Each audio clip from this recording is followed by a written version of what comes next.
You guys know how passionate I am to see parents discipling their children in the Bible. And while it doesn't have to be complicated, it does have to be intentional. That's why I'm excited to introduce you guys to the Illuminate Bible series from my friends at Lifestone Ministries.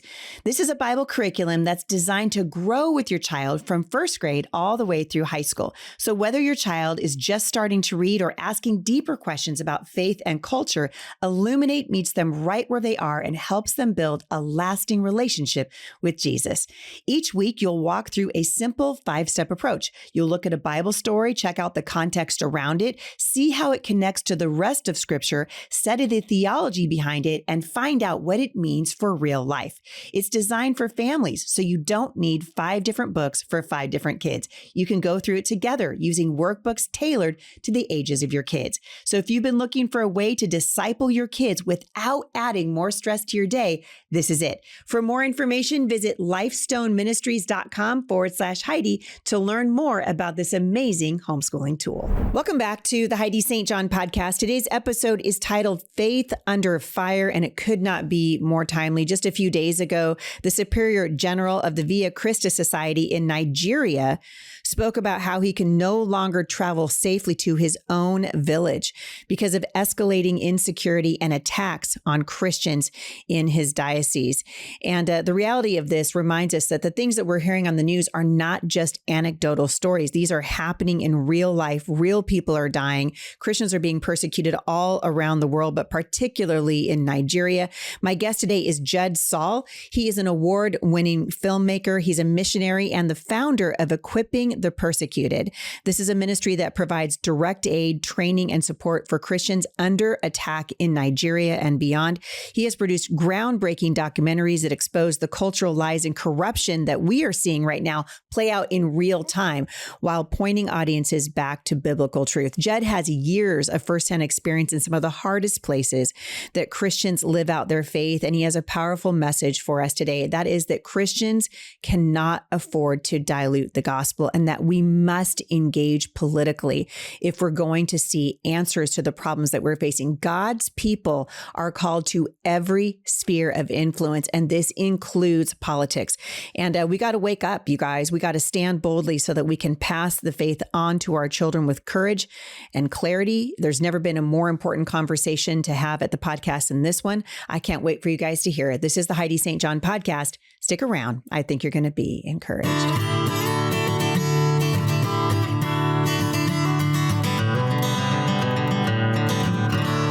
Thank you guys for tuning in today. Today's podcast is being sponsored in part by the Functional Medical Institute. You guys can find out more by going to homeschoolhealth.com. Well, I'm really pleased to have Judd Saul in the studio with me here in Vancouver, Washington today. Welcome. You've traveled a distance. Thank you for having me on, and I am really glad to be here. I'm glad that you're here. Let's jump into this because it's all over the news. The persecution of Christians in Nigeria, although we do see, I think we hear it in snippets. We're certainly probably never getting the full picture. But I wonder if you could just paint a picture for us of the global landscape of persecution of the church around the country. What's happening in hotspots like Nigeria and the Middle East? So what we're seeing is a rise of radical Islam and a Islamic dominance going across Europe, United States, Northern Africa, working its way into Nigeria. And what comes with that is a radical persecution against Christians. Mm-hmm. Now, in the case of Nigeria, what we're seeing right now in real time is a real life Islamic jihad taking place. The Muslims, the radical Islamists have already moved in. They've gained a large population. They started taking political control. Now they're just going on to the next step, and they're starting to kill Christians. Because once they have political control, right, then it's just a matter of, well, we passed this law, and so this is the way it is. Right. They have political cover. They have the political cover to do the killing. Mm-hmm. And that's why hardly anybody's hearing about what's happening in Nigeria specifically, because it's, not legal. Not necessarily legal, but they're not. But they're not really doing anything to combat it. Yeah. And they have a lock on the media. Kind of like drug dealing in downtown Portland. Correct. Not really legal, but we're kind of turning a blind eye to it. They're going to turn a blind eye to it because of climate change. And that's what the European Union says. that's killing Christians is climate change. Isn't that crazy? But what it is it's another step that Islam takes. Once they get the population, they get the political, now they're doing the killing. And the Nigerian government is turning a blind eye to it.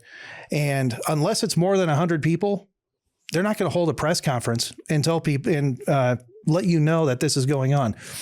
So Nigerian press is, if the Nigerian government calls a press conference, then the event happened. If the Nigerian government doesn't call a press conference, the event never happened.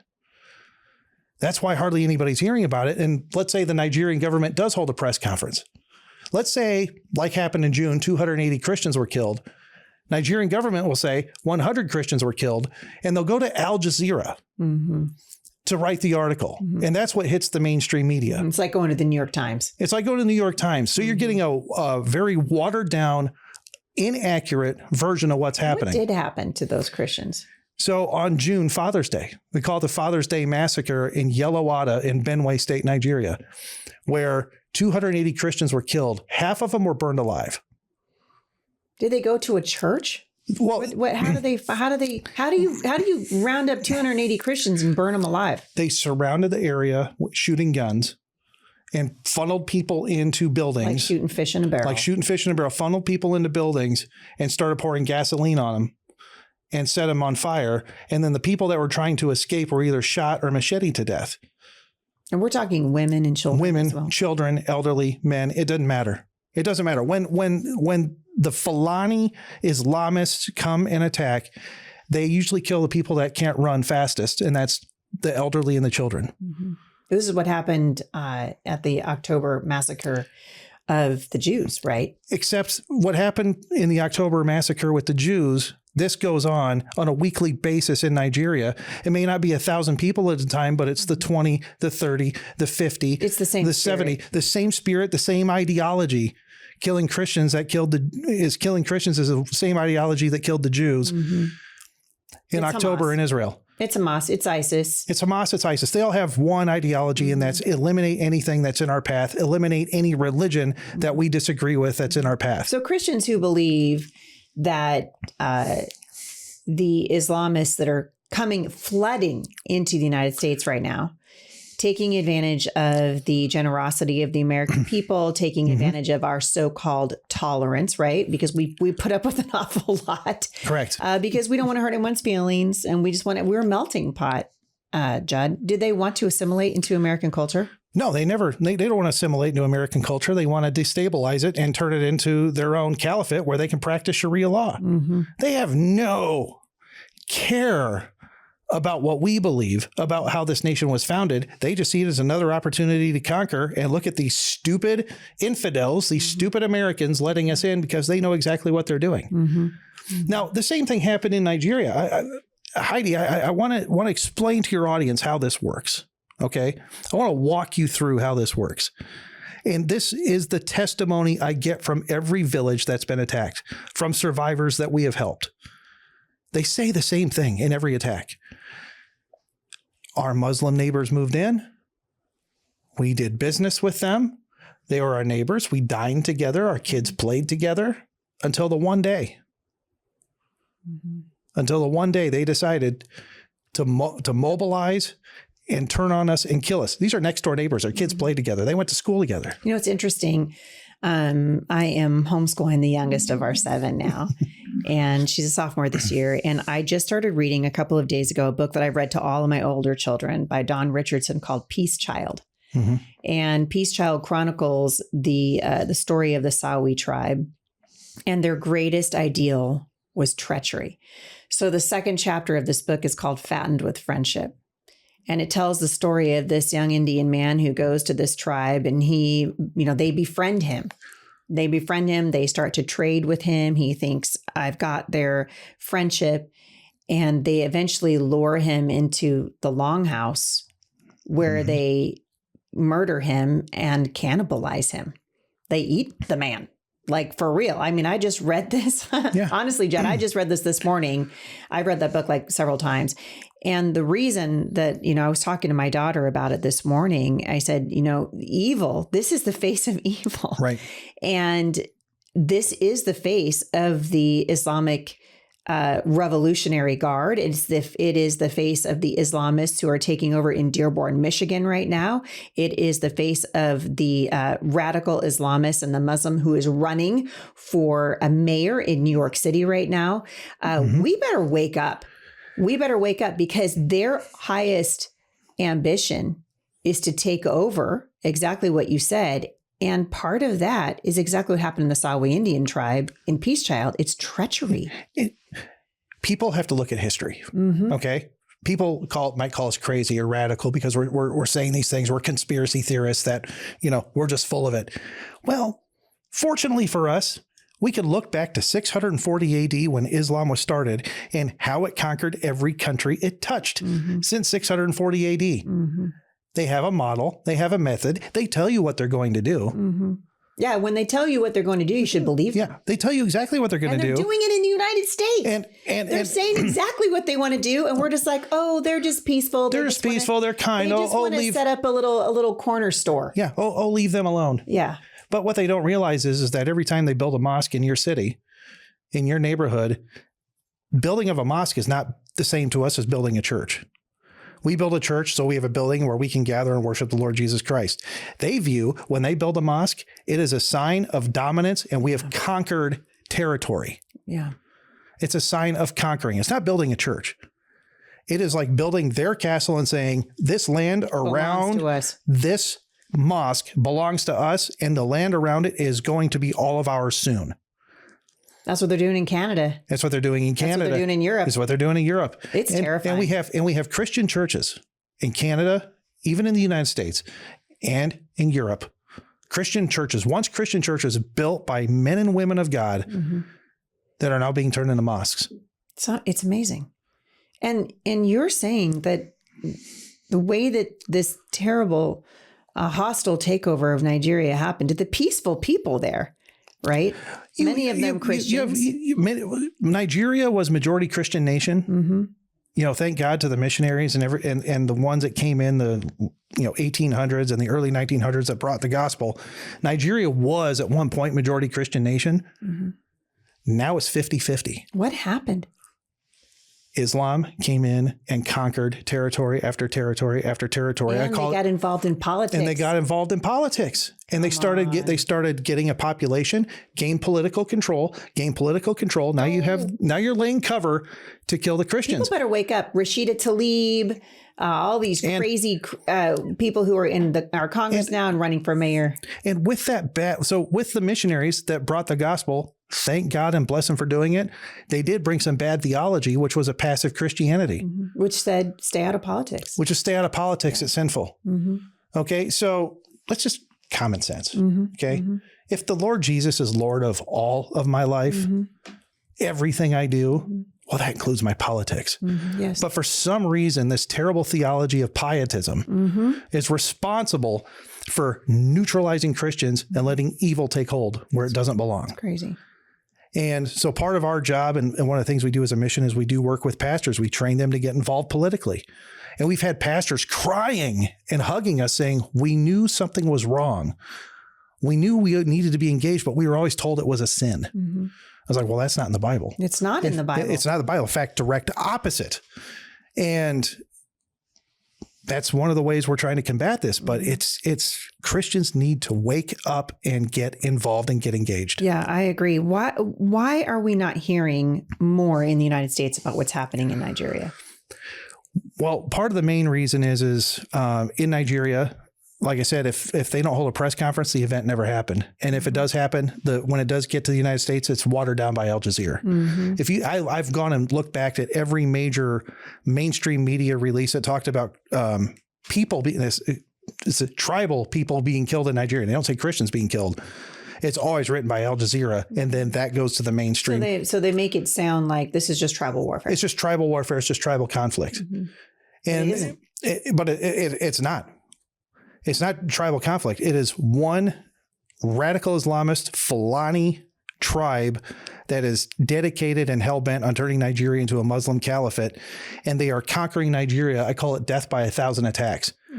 So it's not we're going to go kill 10,000 people and go take a major city. It's just we're going to take one little town after another, one little village. I mean, I hate to keep bringing it back to this, you guys, but that's exactly what's happening in the United States right now. And we see this in cities across the country. In Dearborn, Michigan, just a couple of days ago, it was unveiled that the police headquarters there now has the police sign outside of Dearborn, Michigan in Arabic. In Arabic, and they are actually enforcing Sharia law. That is insane. I wonder, can Trump do anything about that? I mean, what can be done? Today's podcast is being sponsored in part by my friends at the Functional Medical Institute. You guys know I love Doctors Mark and Michelle Sherwood. They are internationally recognized pioneers in the field of functional medicine, biohacking, and longevity, and they have been helping thousands of people transform their health by breaking free from chronic illnesses to achieve vibrant health. I love these guys. Their approaches are really unique and revolutionary, and they're helping people reverse chronic common disease processes and delivering real lasting health transformations where traditional medicine often falls short. They tackle root causes and integrate advanced therapies like peptides. This is something I was telling you guys about. When I got my tumor diagnosis, one of the very first things that they did was put me on peptides. And it is remarkable what these guys are doing with hormones, supplementation, and functional nutrition, as well as cutting edge data, including DNA and other advanced testing. And you guys can access them right from the comfort of your own home online. And I hope that you will, because they are producing unmatched, life-changing results. Check them out at homeschoolhealth.com and be sure to use the coupon code Heidi for 20% off whatever you order at the website. That's homeschoolhealth.com. We need to take hard steps and hard action and ban Sharia law from the United States. 100%, which is incompatible with our Constitution. It's incompatible with our country, and it needs to be eradicated from this country. We have to ban Sharia law. And anybody that wants to enforce and enact Sharia law, you are going against the Constitution of the United States. You need to be deported and sent back to the Middle East. Right now. Absolutely true. Now. I'm sorry. It sounds heartless, but no. It doesn't sound heartless. It sounds wise. We do not let the enemy in our gates. Yeah. And we have done it. We have done it. What do you make of the boatloads of military-aged men coming up onto the shores of La Jolla, California, and places where you just have ordinary Americans just sitting out there on their on the beaches watching boatloads of people under the radical authoritarian leadership of someone like Gavin Newsom, who fails to protect his own people. What do you make of that? Oh, it's not fail to protect. He's complicit. He's complicit in this. I agree.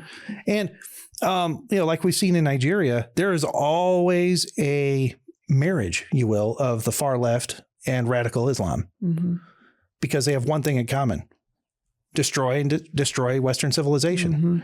You saw the same thing take place in Iran. The Shah of Iran was booted out of Iran. Relatively moderate guy, by the way. Very moderate. People hear the Shah of Iran, they don't understand. Yeah, very, very moderate guy. But it was the Russians and the leftists, the Revolutionary Guard that teamed up with the Ayatollah, the radical Islamists, that joined forces together to boot out the Shah. Well, what happened was the radical Islamists ended up killing all those wonderful revolutionaries, those leftists. And radical Islam took hold of Iran. Yeah, like gays for Palestine. I'm like, who wants to tell them? Every time, but you see the marriage happening all over Europe, the far left and Islam working together. Why? Because they hate God, they hate Christianity, and they hate Western values. Yes. But at the end of the day, if the radical Islamists get the control, all those leftists are going to get shot and put to death. They're going to kill them. But this is the reality of what happens. We have history to look back to as how this works. And so we saw a rise in attacks and killing against Christians because the far left, Obama, and the Democrats sent people to help campaign for Muslim presidents and Muslim politicians in Nigeria, and still doing it. So I'm pretty sure, correct me if I'm wrong, but didn't Obama recently endorse Mandami, who's running for mayor of New York City? This guy is he's basically a radical socialist who is not hiding his ties to Islam, not hiding his hatred for the Jews. These people are not hiding who they are. And for goodness sake, when they say who they are, we better believe them. When they tell you what they want to do Believe them. Believe them. Yeah. When they even explain how they want to go about doing it. Yeah. You got to believe them. But Christians need to take this stuff seriously, and they got to get out of their comfort zones and engage. I want to ask you maybe a befuddling question, but when you talk to somebody, just your average, citizen like Heidi St. John, and I hear about women and children being burned alive in Nigeria, and I hear about all of these things that are happening. I told you a few minutes ago before we started recording, I don't think that the human heart or the human mind was ever designed to take in the kinds of things that we see every single day when we open up our smartphones in the morning and the headlines are blasted all over the phones, right? I didn't actually watch the whole thing, but I saw the beginning of a video of a crazy person in Charlotte murder a Ukrainian refugee on the train there. I mean, a horrific murder. Right. And then we hear about these murders of Christians by radical Islamists, and we hear about what's happening on the streets of London and Paris, and we see what's happening in Ireland. I think that at least my reaction, honestly, is just to feel overwhelmed by it and turn off the news, because I'm like, well, shoot, I can't do anything about that. I can only do something about what's happening here in my neck of the woods and do what I can to serve the community that I live in. What can be done, Judd? Because it just feels so overwhelming and so demonic and so out of reach for the ordinary person. Well, we do have to be aware, and we do have to be politically engaged. Yes. Okay. So the very little you can do is get involved politically, get a right leader in place, vote for him, put him into office. Okay. That's very, very minimal inconvenience to your life. People need to go. I mean, you guys, listen, you know this. Go to your town halls, find out who's running for mayor, figure out who these people are, and then help get the good ones elected. Takes a minimal amount of your time. Okay. Put down the golf game for a week. Come on. Put down, go into a movie for a night. Take some time to do a little research, get politically involved. I mean, it doesn't take a whole lot of your time. Doesn't need to dominate your life. But wow, for 10 hours a year, right? Put that to a good political cause. You can change a lot of things. Yeah. Show up. But the other thing is that a lot of the stuff in regards to Nigeria and persecuted Christians in general, I meet with congressmen, I meet with senators. I'm trying to be ahead of the issue because I want the United States to intervene on behalf of persecuted brothers and sisters. And one of the things they say is, we don't hear anybody talking about it. So if your audience picked up the phone and they called a senator or a congressman and said, hey, we're really concerned about Christians in Nigeria. Can you at least put together a strong foreign policy that predicated on the protection of Christians in Nigeria? Call your senator and congressman up, make one phone call, send them an email, but at least it's the issues in front of them. Are there good, I have two questions for you. Yeah. I want to know where this passion for Nigeria comes from. Okay. Because I'm assuming there's a story there. Yeah. And then I'd like to know, who are some good American politicians who you can say, these guys are actually, their heads are screwed on straight. They're doing the right thing. We should be praying for them, encouraging them, and looking for other people like them. Yes. So I'll go into how I got involved with Nigeria. It's like, how does this weird guy from Iowa get involved in Nigeria? Well, when I call it my come to Jesus moment I had with the Lord in 2009, my grandfather, who is a lay evangelist, he's still alive. He's 89 years old, still hands out gospel tracts at Walmart. He brought a missionary that he's part of a mission doing things in Nigeria, and brought him to a church service. And I went and listened to, what was going on, what they were up to. And I felt the Lord immediately just tug on my heart and said, Judd, you need to go help with that mission. Yeah. So in 2011, I went to Nigeria for the first time, and I fell in love with the people. The Lord clearly put a burden on my heart about it, because when I got back from my first trip, I woke up thinking about Nigeria. I go to bed thinking about Nigeria. It's like a burden that the Lord pulled on my heart. Like, it's just like this Lord tugging on me, And so I kept on going back year after year, wanting to serve and be part of the mission and help that mission out. But as I kept on going back, I saw the attacks increase. The attacks against Christians increase. And I developed relationships on the ground in several states in Nigeria. Have you lost people that you know? Oh, yes. Oh, yes. Every year. And I kept on asking the question. I said, okay, who's doing something to actually help persecuted Christians? Because honestly, I see organizations that talk about it. They raise money about it. They glorify one event that happened, 3 years ago, fundraising on it. But I saw no evidence on the ground of anything actually being done. And then organizations that do come in and help with persecuted Christians it's like, oh, we sent them, 10,000 Bibles. Okay. I'm like, looking at the situation going, okay, people have been killed. Entire villages have been decimated. Everything they own has been torched, burned.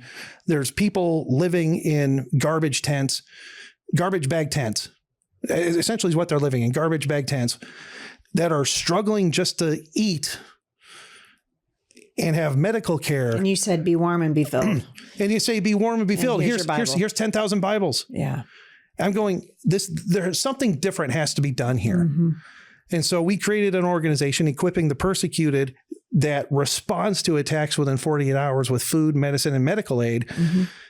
We also share the gospel. We're leading people to Christ all the time through this process. But we also said, how can we try to stop the persecution, which separates us from everybody else? How can you try to stop the persecution? Well, you go to church, right? Yep. Does your church have security? Yes. Does your church have a church security? I believe so. I think they're like undercover security, but yes. But most churches I attend, they have security. Yeah, you have to now. Right? Yeah. Okay. Well, this is a foreign concept to Christians in Nigeria. So I said, why don't we start working with Christian villages and teaching them security awareness? Why don't we teach them how to put up a first line of defense? So you're saying they just aren't doing that, like sitting ducks. They're sitting ducks. Yeah. Let's teach them how to come up with emergency plans. Let's give them radios. Let's give them bulletproof vests. Let's teach them how to defend themselves. Do they have access to weapons? So currently, this is a sad thing about Nigeria, it being a former English. Don't tell me. Let me guess. There is no Second Amendment. They don't have weapons. They don't have weapons. The Nigerian Christians are arming themselves with homemade shotguns. Oh my goodness. And so really, I mean, this is another. And the terrorists they're armed to the teeth. Running around unimpeded with AK-47s. Sure. Oh, and so everyone who thinks, we should just take the guns away from everybody here in the United States, right? Because guns are killing people. And then if we just do that, there won't be any more school shootings, Judd. Right. That will stop. So Christians, citizens are poorly armed. Like I said, just homemade shotguns. And the terrorists are running around with AK-47s and rocket-propelled grenade launchers unimpeded. And the Nigerian government doesn't arrest them and take away their weapons for some reason. So the Christians are sitting ducks. So I can't arm Christians in Nigeria. They throw me out of the country. But what I can do is I can teach them things. We can teach them skills, and we bring in instructors and people on how to respond, combat medical training, how to address wounds, how to do these simple things. And this has saved thousands and thousands of lives. Wow. But we're coming in trying to change the paradigm. Instead of saying, okay, an entire village has been wiped out. You have, 200 Christians dead. Here, let's send 10,000 Bibles. Bibles are important. Yes. But that's the last thing they're thinking about and the last thing they need. Yes. They need food. They need medicine. They need aid. They need shelter. They also need protection. And so these are things that we come alongside and do for our persecuted brothers and sisters. I want to get back to where our theology of sort of being disengaged politically came from. Yeah. It seems to me it didn't come from the Bible. No, no, it didn't. I can tell you exactly where it came from. It came from Germany. Yep. Came from Germany, from two awful theologians. Did our school system. Oh, and by the way. Yeah, came from Germany. Prussian system of education. Came from Germany. Two terrible theologians called Frank and Spinner that were funded by the German government to spread this theology because the German king at the time was angry and mad about Christians getting in his business. He was mad about Christians getting in his business and wanted to quell that. And so he found Frank and Spinner, and they came up with the theology of pietism. Mm-hmm. Okay, so pietism did not get into our country until the mid 1800s with the massive German immigration into the United States. And, even up here into Portland, Oregon, and, the Midwest, because we didn't have a pietistic Christianity when the nation was founded. Mm-hmm. Because we had the Black Robe Regiment, we had a pastor with a Bible in one hand, gun in another, stand up for our rights, fight tyranny. Well, that was how the country was founded, although you wouldn't know it from listening to Candace Owens lately. Correct. Well, what in the world? Exactly. What is happening? And then coming in the 1800s came the German immigrants with this pietistic mindset, and theology came from that. And then it just kind of really spread through the Lutheran Church. Yes. Throughout the United States. But then other people started adopting the Methodists and started adopting it. Mm-hmm. And that's what created this. The Quakers. It created this very passive kind of Christianity. Yes. Well, then down the road, you had this awful, awful theologian called Joseph Fletcher. Joseph Fletcher is the guy that birthed situational ethics.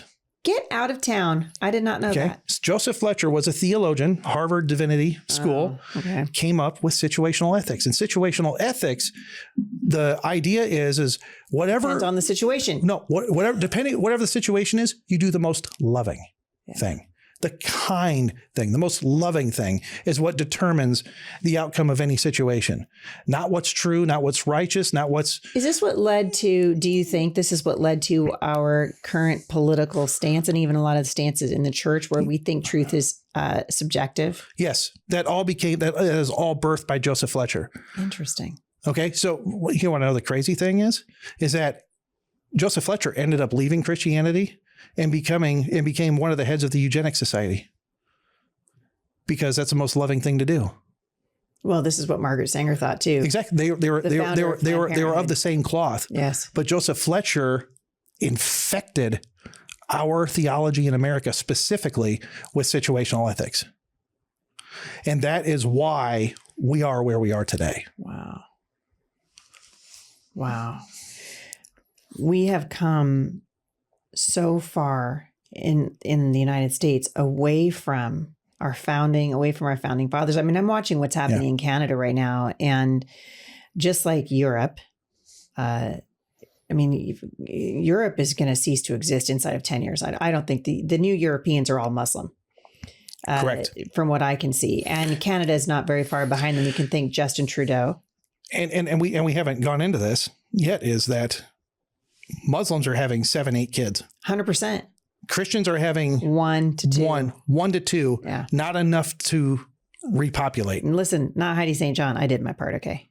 Right. Not me either. I got 5 kids, but they are having, and they know that they're having more children, and they have multiple wives, and they know that they are dominating, and that's how their population explodes so fast. Mm-hmm. They did the same thing in Nigeria. And what's crazy is they're doing it on the backs of the social justice system in places like Europe and Canada and the United States. And we're paying for it. We're paying for it. Unbelievable. But that's how they blew up a population so fast in Nigeria, is because multiple wives having multiple kids, just exploding. And then within 50 years, now we're 7,000 Christians killed in 1 year so far since January 1 in Nigeria. That is incredible. This has to be stopped. Yeah. But you can't stop it unless you identify what the problem is. Mm-hmm. Mm-hmm. And that's first thing in Nigeria and with any other country. You have to identify what the problem is first, and then go after the problem. Mm-hmm. How do you go after the problem when it's as big as that?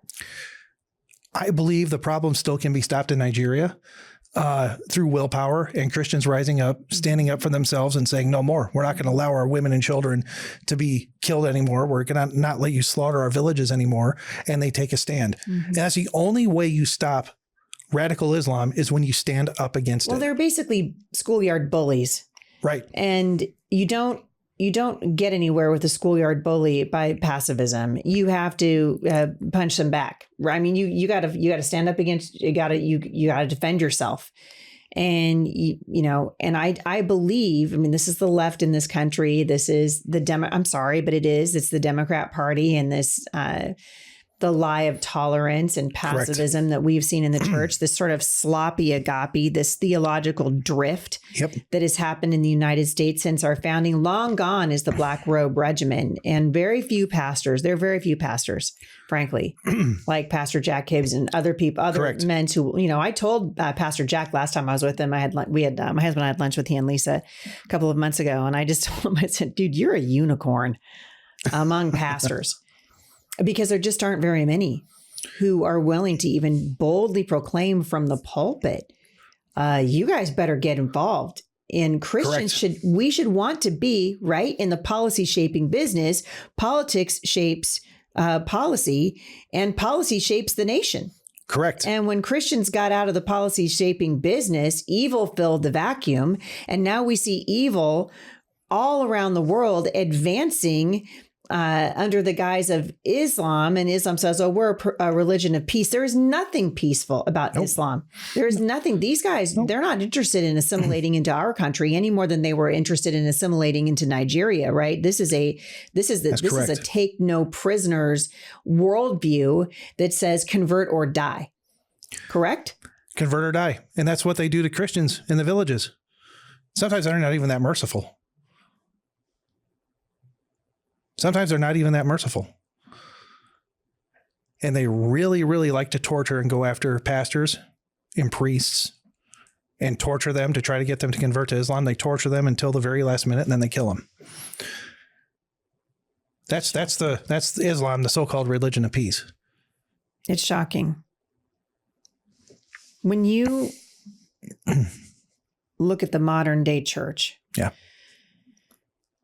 And I can think of a lot of pastors. I'm not going to name anybody because, like I said to you before, I'd rather teach people what to look for it's not that I'm unwilling to call out a pastor, but I sometimes think that overshadows what we're trying to do. People need to be listening. What should they be listening for, Judd, that lets them know, oh, hey, I'm not in a good church? Loaded question. Okay. It's a good question. It's a very good question. I'll just put it this way. If you have a pastor that's failing to engage in the political sphere, that's afraid to engage in cultural matters that are happening around you and speak out against it, run for your life. You don't have a pastor, you have a hireling. Yeah. You don't have a pastor, you have a hireling. A pastor's job is to teach and instruct and shepherd his flock. Okay? To teach them out of the scriptures, but to also guide and shepherd the flock. It's not just read out of the Bible and stand on a pulpit. No. You are there in authority to give them spiritual wisdom and guidance through all matters of life, including politics and cultural issues. And if your pastor is too much of a coward to engage in those things, leave, run. Yeah. You do not have a pastor, you have a hireling. I can't say that clear enough. It's hard for people to hear it. And I've taken, a fair amount of criticism, as you can imagine, having run for Congress and my strong admonition to my audience now for probably 8 or 9 years to say, hey, get involved in politics. We should actually care about the rising generation. We're called to be the ones who are the standard bearers. While we have breath in our lungs, we're not just here to sit and soak and sour. We're not just here to watch, Saturday morning cartoons with a bowl of Cocoa Pebbles, right? Correct. God has given us the opportunity and a voice. I'll never forget the first time I met my friend, Dr. Dobson, and he encouraged me. He just exhorted me. He was like, Heidi, if God gives you opportunity speak about the things that are happening in our culture, because 99% of the issues that we're dealing with around the world right now are moral at their root. They have political underpinnings, but these are moral issues, and God's people should care about them. These are moral issues at their root. Now, here's the thing. If the church would have been doing what it was supposed to be doing, if pastors were doing what they should have been doing 20, 30 years ago, we would not be in the mess we're in now. Yeah. We would not be in the mess we're in now. Little back history of me. I've been politically active since 2009, since my wake up call with God. I clearly saw where things were going. I clearly saw how things were going to escalate. Mm-hmm. I did everything I could in my community to fight against this stuff. I couldn't get any pastors except for one or two like you to join the call, to join behind me and say, enough is enough. Like when the pride, gay pride parades were coming into town, I said, this is going to be very bad. This is going to escalate. We need to stand against this. We need to stop this. My house was vandalized. I've been spit on. I've been ridiculed by people in my own community for standing against this stuff. And I've had so many people, men I used to look up to that I thought were wise in the church and who stood back and did nothing, come back to me 10 years later and say, Judd, you were right. We thought you were a little crazy at time, but you were right. Because now it's not just the gay pride parades now. Now they dominate the entire downtowns. They dominate the libraries. They've taken hold of our city councils. They've taken a hold of the county board of supervisors. And what has happened? Crime's on the rise in these areas. They're not wonderful places to live anymore. Well, we've got the open sexualization of children. But we could have stopped it with not much of a fight at the very beginning. If we just would have had the moral courage. If you had the moral courage to stand up and have a bad argument now, instead of a major war you're going to have to fight later. And every step of the way, standing up against this nonsense, and people,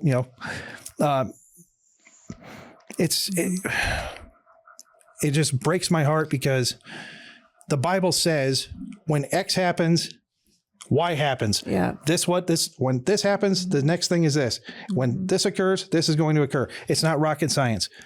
When you start seeing little glimpses of Sodom and Gomorrah, and it's not stopped, your town's going to be Sodom and Gomorrah. Yeah. And that's where we are. That's where we're at right now. That's where we are. When you look at the condition of and I do think, I don't want to discount the good things that are happening right now. There are people like you, and there are lots of people who have joined you in your mission. We're going to talk about how people can do that. There are also really good things happening in the United States right now under the Trump administration. And you can tell the louder the left gets. The fact that you see people in, the mayor of Chicago and the governor of Illinois and of Wisconsin and places like that, who would rather see their people suffer and die than take a stand against this insanity that has come over our country. I'm really proud of President Trump. Do I think everything he does is perfect? No, but none of us is perfect. I'm proud of him because he's taking a stand. I'm thankful for people like Paula White in the White House right now in the Faith Office, which President Trump moved into the West Wing, by the way, after Biden had taken the Faith Office, watered it down, and then moved it way across town and mixed it in with the Office of Cultural, whatever it is, mumbo jumbo. When Biden was fumbling around in the White House. There are good things happening. Yes. But this is not the time. And I think maybe part of the problem that we're having right now is Christians can feel complacent because they feel like, well, maybe they've got a friend in the White House and we're not being persecuted as much as we were. This to me is the time for all gas, no brakes, because we have someone in the White House and the Department of Justice now who's actively investigating the persecution of Christians here in the United States and around the world. Now is the time for us to get involved with our prayers, with our money, with our voices. Now is the time, right? Now is the time. Yes. We have a narrow window. Yes. Okay. If we want to make that window a little bit larger, we need to be all hands on deck. Yep. And we can't shrug it off. And here's the thing, I'm sure you've said this a million times too, is that yes, Republicans won a presidential election, but you know what? There's midterms coming up. Yep. There's city council races. There's mayoral races happening. And this is where Christians and Republicans in general tend to fall asleep. Yep. We just lost a special election in the state of Iowa for state Senate. Yep. We lost to a radical. We lost to a nutty leftist. Yeah. And it's because, oh, look at the presidency. No, you have to be vigilant. Yes. You have to stay involved. You have to stay putting the pedal to the metal. Woke is not going to disappear. And I guarantee you, these radical nuts that got us to where we are not going to give up. Nope. And so you have to be vigilant, and you have to quell this while it's brewing at the beginning before it blossoms into something insane like we're seeing now. If the persecution of Christians were to come to the United States like it is in Nigeria, which really, you can imagine it, right? They're trying to put Sharia law into Texas, for goodness sake. Yep. They're practicing Sharia law in Dearborn, Michigan. There are mosques popping up all over the country. And when you interview these people, they're not hiding who they are. They're not hiding it in our universities. No. What are some steps that we can take to prepare for opposition and to remain faithful should persecution come to this country? First things first, nip it in the bud while you can. Nip it in the bud right now. And that's get a strong city council, get strong local communities. Okay. Start putting in ordinances and legislation. We should be deporting these people, honestly. Well, from a national government, we need to be deporting them. Yes. But locally, ban Sharia law from your community. Put it in the ordinance. Sharia law is not allowed. Put it in your local ordinances in your towns. Pass laws in your states banning Sharia law. And then if anybody's trying to push this nonsense and spouting ideology that's for the destruction of the United States, get them out of here and deport them. It's going to take courage. But you know what? Here's the thing. It's like, well, it violates human rights, violates this. No, they are coming here to kill you, eventually kill you and your grandchildren. Yes. Okay. Wake up.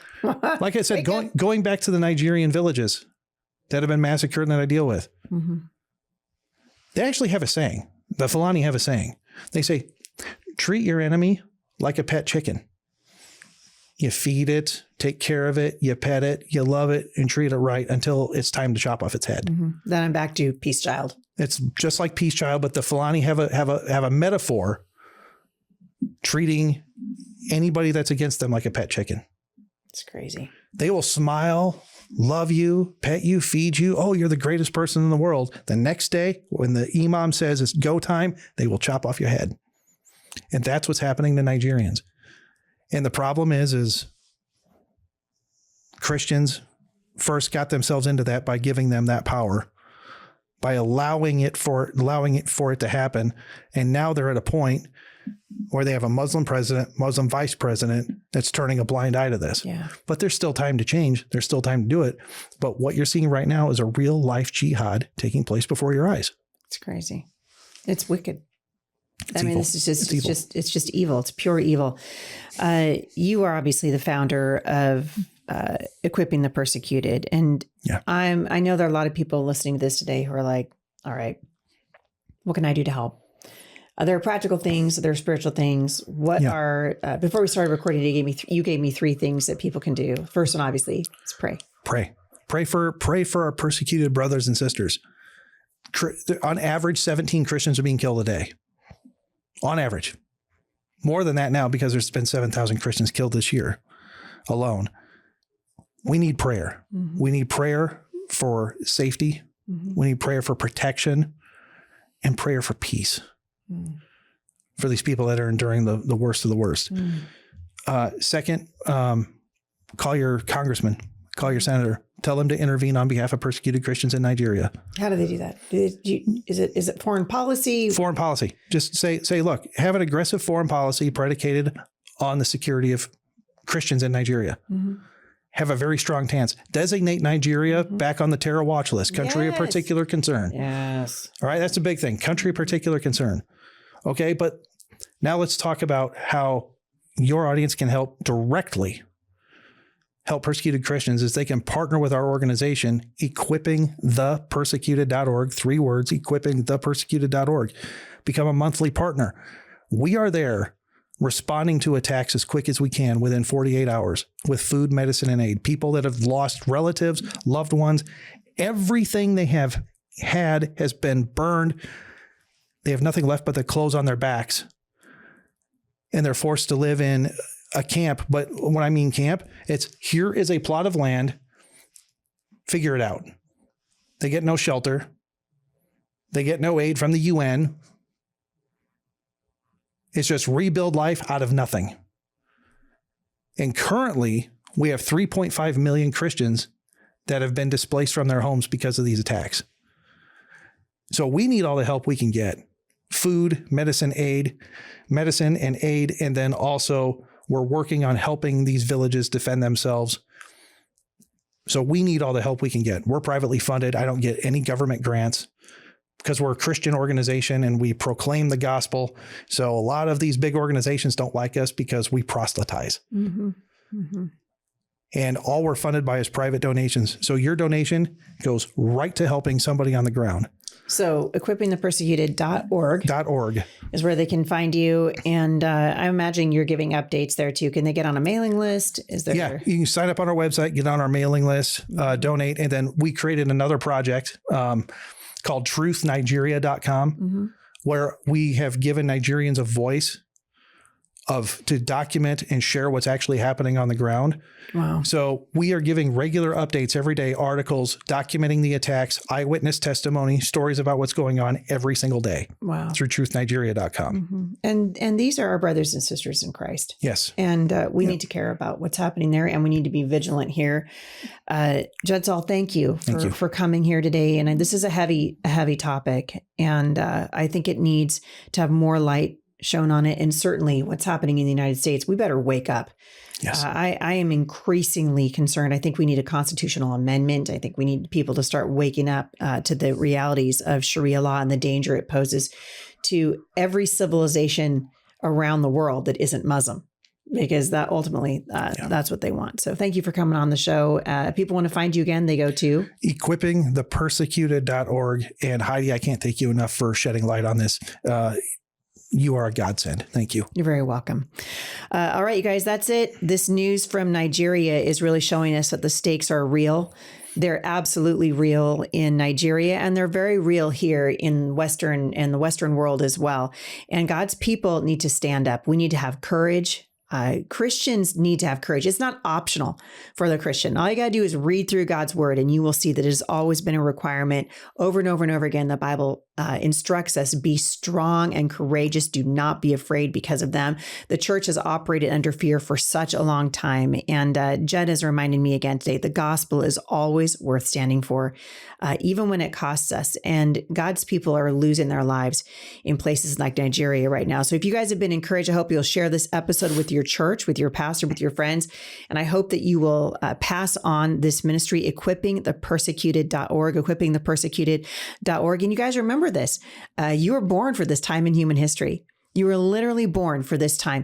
You're not here by accident. God has something he wants you to do. It's your life. Show up for it. What does God want you to do? I want to encourage you guys, get off the bench, get onto the battlefield, and ask the Lord what he would have you do, and he will give you instructions. Thank you guys so much for listening today. We really appreciate it. Again, that's equippingthepersecuted.org. I would love to hear from you.